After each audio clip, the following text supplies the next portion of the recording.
કહાની, ગમે એવી મોટી કહાની સાંભળી લ્યો, તમારે જે કરવાનું છે એ પ્રેઝન્ટ મોમેન્ટ છે.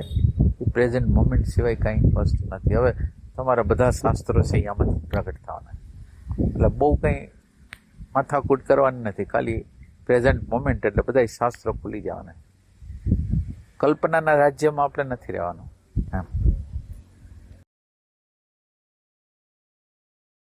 ગમે એ શાસ્ત્ર તમે ભણી લેશો, એટેન્શન, અવેરનેસ, કોન્શિયસનેસ, બસ આટલા સિવાય કાંઈ.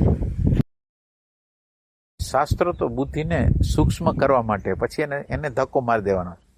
શાસ્ત્રો માનો કે આપણે અભ્યાસ શરૂઆતમાં કરતા હોય તો બુદ્ધિની સૂક્ષ્મતા થાય. અત્યારે આપણી અંદર અશુદ્ધ જ્ઞાન હોય, ઇમેજિનેશન વાળું જ્ઞાન હોય, એટલે આપણે એમાં ઇમેજિનેશન ભળાવી દેતા હોય આપણી પોતાની.